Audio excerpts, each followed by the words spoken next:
ఒక్క పదవి నల్గొండ జిల్లా కాంగ్రెస్లో మంత్రి ఎమ్మెల్యేల మధ్య జగడానికి దారితీసిందట.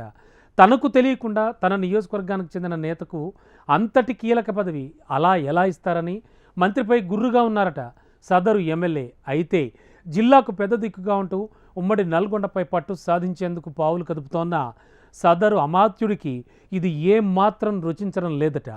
ఎమ్మెల్యేతో పొసగకపోవడంతో సదరు మంత్రి ఉమ్మడి జిల్లా వ్యాప్తంగా పర్యటిస్తోన్న ఆ ఒక్క నియోజకవర్గం వైపు మాత్రం చూడ్డం లేదట. ఇటు ఎమ్మెల్యే కూడా ప్రభుత్వ ప్రైవేటు కార్యక్రమాలు ఏం జరిగినా ఇంతవరకు ఆ మంత్రిని పిలవనే లేదట. క్యాడర్తో ఆ మంత్రికి నో ఎంట్రీ అంటున్నారట ఆ ఎమ్మెల్యే. ఇంతకు నల్గొండ కాంగ్రెస్లో అసలు ఏం జరుగుతోంది? ఉప్పు నిప్పులా మారిన ఆ ఎమ్మెల్యేలు ఎవరు?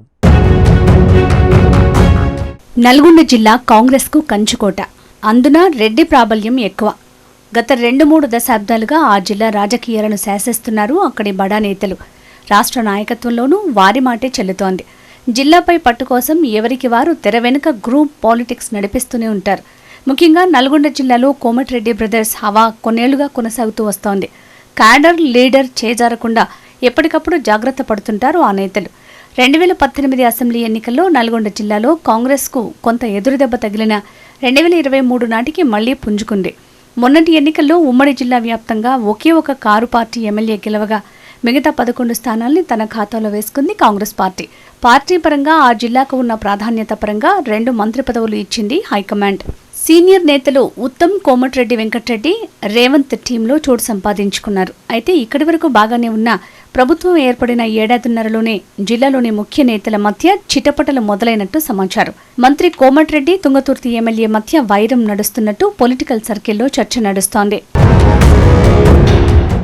తుంగతుర్తి నియోజకవర్గంలోని మోత్కూరుకు చెందిన కాంగ్రెస్ పార్టీ నాయకుడు పైళ్ల సోమిరెడ్డి నల్గొండ జిల్లా కాంగ్రెస్ ఉపాధ్యక్షుడిగా నియామకమయ్యారు. ఇదే అంశం మంత్రి ఎమ్మెల్యే మధ్య చిచ్చు రాజేసినట్టు తెలుస్తోంది. ఉపాధ్యక్షుడిగా సోమిరెడ్డి పేరును మంత్రి కోమటిరెడ్డి ప్రతిపాదించడం, దానికి జిల్లా పార్టీ అధ్యక్షుడు అన్నెం సంజీవరెడ్డి వెంటనే ఓకే అనటం జరిగిపోయాయట.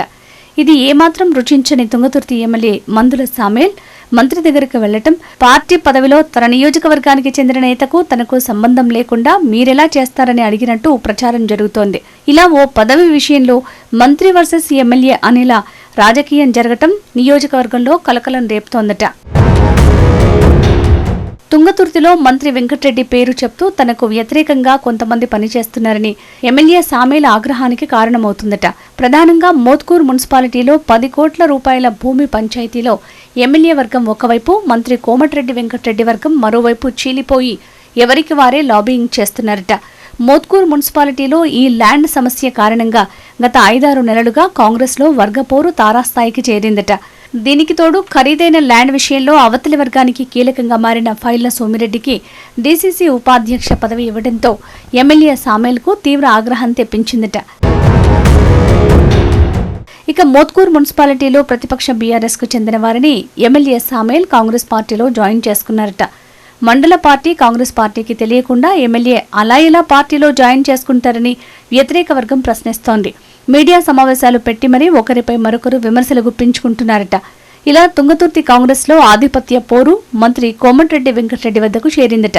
హైదరాబాద్లో మంత్రి నివాసం దగ్గరే తన నియోజకవర్గానికి చెందిన నేతకు తనకు సంబంధం లేకుండా పదవి ఎలా ఇస్తారని ఎమ్మెల్యే సామేల్ కోమటిరెడ్డి వెంకటరెడ్డిని ప్రశ్నించారట.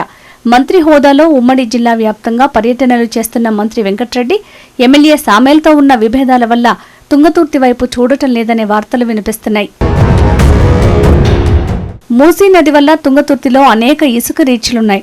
వీటిలో తరచూ మంత్రి కోమటిరెడ్డి వెంకటరెడ్డి పేరు చెప్తూ ఇసుక తరలిస్తున్నారని ఎమ్మెల్యే సామేల్ ఆరోపిస్తుంటే తట్టెడు ఇసుక కూడా తీయనీయనని ఎన్నికల ముందు చెప్పిన ఎమ్మెల్యేనే ప్రత్యక్షంగా ఇసుక అక్రమ రవాణాను ప్రోత్సహిస్తున్నారని మంత్రివర్గం విమర్శలు చేస్తోంది. గెలిచిన నాటి నుంచి మంత్రి కోమటిరెడ్డి వెంకటరెడ్డిని నియోజకవర్గం వైపు రానివ్వకుండా ముందుకు సాగుతున్న ఎమ్మెల్యే సామేల్ ఏకంగా తనకు గిట్టని వారికి డీసీసీ పదవి ఇవ్వడంపై తాడోపేడోకు సిద్ధమయ్యారట.